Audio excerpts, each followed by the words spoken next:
আজ ১৯ জানুয়ারি শহীদ প্রেসিডেন্ট জিয়াউর রহমানের ৯০তম জন্মবার্ষিকী। তার জন্মভূমি বগুড়ায় এক সময় দিনটি ঘিরে ব্যাপক উৎসাহ উদ্দীপনা থাকলেও এবার বড় কোনো আয়োজন নেই। এমনকি জিয়ার পৈতৃক ভিটা গাবতলীর বাগানবাড়িতেও নেই কোনো কর্মসূচি। স্থানীয় প্রবীণরা যারা তাকে কাছ থেকে দেখেছেন তাদের মনে আজ বড় আক্ষেপ। ওনার সাথে শুদ্ধ মাটি কাটুর গেছিলাম। আমি নিজে টুকরি ধরছি, উনি কোদাল ভরে দিচ্ছে। কোদাল উনি খাল ঘুরে কোদাল দিয়ে ওই টুকরি তুলে দিতে, আমি এই টুকরি লেগে ইয়ার ওপর বাঁধের ওপরে তুলে গেছি।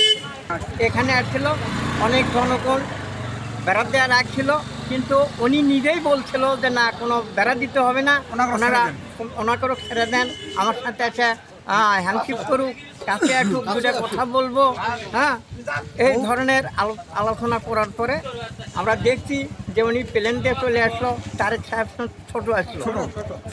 তখন ছোট আসলো। সবাইকে দেখে ওনাদের সাথে কথা বলছে এবং উনি আবারও বলে গেছিল যে আমি সময় করে জানুয়ারিতে আবার আসবো আপনাদের কাছে, এখানে 2-3 দিন থাকবো।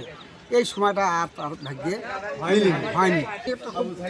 ভালো মানুষ ছিল এবং সৎ মানুষ ছিল। স্থানীয়দের মাঝে আক্ষেপ থাকলেও দূর দূরান্ত থেকে আসা ভক্তদের জন্য এ দৃশ্য আরও বেশি কষ্টের। ঠিক যেন যশোর থেকে আসা এই ব্যক্তি, যিনি কেবল প্রিয় নেতার স্মৃতি স্পর্শ করতেই পাড়ি দিয়েছেন মাইলের পর মাইল।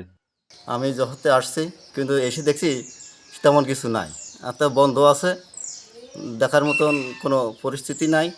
আমরা যা ঘুরে ফিরে আবার আগামীকাল আল্লাহ বাঁচালে দেশে রওনা নেব। জিয়া রহমানের যে আদর্শ ছিল, সে আদর্শ বাস্তবায়নের জন্য সে তার এলাকায় সে কিছু করেনি, সারা বাংলাদেশের লোকের জন্য সে সব কিছু রেখে দিয়েছে। জিয়া রহমান আজকে আমাদের মাঝে হাতে নেই, কিন্তু জিয়া রহমানের যে রেখে গেছেন তার নীতি, তার 19 দফা এবং তার আদর্শ এবং তার সততা, সেটা নিয়েই বিএনপি আগামী দিনে তার যোগ্য উত্তরসূরি বেগম খালেদা জিয়ার সুজ্যেষ্ঠ সন্তান জনাব বিএনপির চেয়ারপারসন জনাব তারেক রহমান তার অসমাপ্ত কাজ সমাপ্ত করবেন তার ওই সফলতা দিয়ে।